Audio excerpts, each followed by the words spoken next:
เอาว่าที่นี่มาบอลนี่บอลสำคัญนี่บอลสำคัญนี่ท่านานี่ก็เป็นซากสถูปเก่าซากสถูปเก่าเอาเฮาพากันนั่งกับสินั่งคือกันเนี่ยนั่งนี่ต้องนั่งน้ำกันเด้ยืนต้องยืนน้ำกัน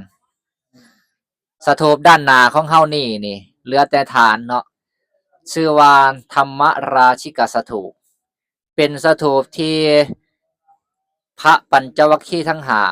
ได้บรรลุเป็นพระอรหันต์อยู่บนนี้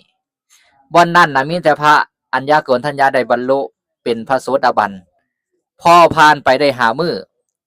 กงกับวันแฮมหาคำเดือนแปดหลังจากที่พระพุทธเจ้าได้แสดงธรรมจักรกับปวัตนสูตรผ่านไปหามือ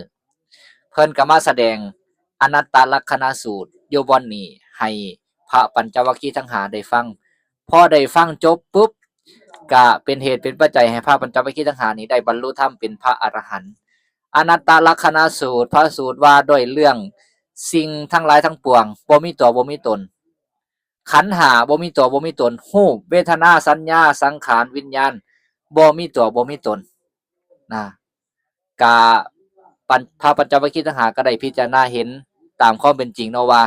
รูปของเฮานี่ก็บ่มีตัวบ่มีตนเกิดขึ้นตั้งอยู่ดับไปเฮาตายไปนี่ก็บ่แม่นว่าเฮาสิเกิดเป็นผู้พางในลักษณะนี้บ่เผาถิ่มนี่ก็บ่มีตัวบ่มีตนก็ไปเกิดบ่อนใหม่ก็ถืออัตภาพใหม่ก็บ่มีตัวบ่มีตนที่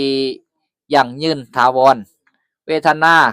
ความรู้สึกก็บ่มีตัวบ่มีตนสัญญาก็บ่มีตัวบ่มีตนสังขารการปรุงแต่งก็บ่มีตัวบ่มีตนวิญญาณก็บ่มีตัวบ่มีตนเพิ่นก็ได้พิจารณาเห็นว่าโอ้สิ่งทั้งหลายทั้งปวงนี่บ่มีตัวบ่มีตนบ่ควรยึดมั่นถือมั่นผู้ใดไปยึดมั่นถือมั่นสิ่งที่ผู้ใดไปยึดมั่นถือมั่นสิ่งที่บ่มีตัวบ่มีตนนี่ก็ทุกข์ซื่อๆได้พิจารณาเห็นตามจิตก็หลุดพ้นจากอาสวะทั้งหลายทั้งปวงก็เป็นพระอรหันต์ก็นับว่าเป็นบ่อนเกิดขึ้นของพระอรหันต์อีกบ่อนหนึ่งนะในโลกก็เป็นเหตุไว้จะให้ตอนนั้นพระอรหันต์มีเท่าใดบัดนี้มีอยู่6องค์เนาะรวมถึงพระสัมมาสัมพุทธเจ้าบ่อนนี้สถูปบ่อนนี้นี่มีความสูงอยู่63เมตรสูงกว่าถ้ำเมฆสถูปอีกเด้แต่ว่าความกว้างนี่วัดเส้นกลางนี่บ่ใหญ่ส่ำกับถ้ำเมฆสถูปน้อยกว่าแต่ว่าสูงกว่าต่อมาอยู่ในยุคสมัยของพระเจ้าเจตซิงเป็นกษัตริย์มุสลิมเนาะก็ได้ให้อมาตย์นี่มาทุบมาทำลายทุบเอาก้อนอิฐเอาก้อนอิฐไปใส่เอาก้อนอิฐไปปูอยู่ท่าน้ำแม่น้ำคงคาแม่น้ำคงคาเขาเอาก้อนอิฐนี่ไปปูไปถมไปเฮ็ดท่าน้ำก็มาเอาอยู่สถานที่นี่แหละพวกบรรดากุฏิวิหารนี่ต่างๆนี่ตึกเขาทุบตึกเขาทำลายเขาก็เอาเศษอิฐก้อนอิฐนี่ไปปูอยู่ท่าน้ำแม่น้ำคงคาเออแล้วก็เอาไปถมลงสะพานนะพอเขาทุบทำลายขุดไปก็มาเห็นร่องหินร่องหนึ่งแล้วก็เลยขุดเบิ่งไปอีกขุดไปเบิ่งอีกแล้วเห็นกองหินอ่อนสีเขียวเห็นกองหินอ่อนสีเขียวก็เลยไปเบิ่งก็เห็นเท่าฐานอยู่ก็เลยว่าโอ้คงจะแม่นเป็นเท่าฐานกระดูกของพระสมณโคดมโอ้น่าสงสารเพิ่นเนาะเพิ่นตายไปตั้งนานแล้วก็ยังบ่มีผู้ใดเอาเท่าฐานของเพิ่นนี่ไปลอยน้ำอยู่เพราะว่าอ้าวพวกศาสนาฮินดูเนาะเขาก็จะมีความเชื่อว่าเวลาตายแล้วเอาเท่าฐานอิหยังไปลอยน้ำเนาะพระเจ้าเจตสิงห์นี่ก็จะเป็นกษัตริย์ฮินดูเนาะเอาเท่าฐานไปลอยน้ำนี่ก็จะได้ไปเกิดเทิงสวรรค์จังซี้นะแต่ว่าพระสมณโคดมนี่โอ้ยสงสารเพิ่นเนาะบ่มีผู้ใดเอาเท่าฐานไปลอยน้ำให้เพิ่นเลยสินะแล้วก็สงสาร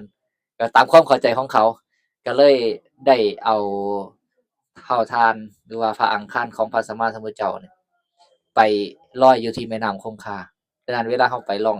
ที่เราไปไหว้ไปบูชาก็ถือว่าบูชาพระบรมสารีริกธาตุของพระสัมมาสัมพุทธเจ้าแล้วกองหินอ่อนสีเขียวนั่นปัจจุบันนี้อยู่ที่พิพิธภัณฑ์เมืองโกกาตาถือไปเก็บรักษาไว้อยู่พิพิธภัณฑ์เมืองโกกาตาคันผู้ใดได้ขี่ยนต์มา2ต่อก็จะได้ไปลงอยู่ที่สนามบินโกกาตาคันผู้ใดมาต่อเดียวก็มุ่งตรงต่อพุทธคยาเลยเอาอันนี้ก็เล่า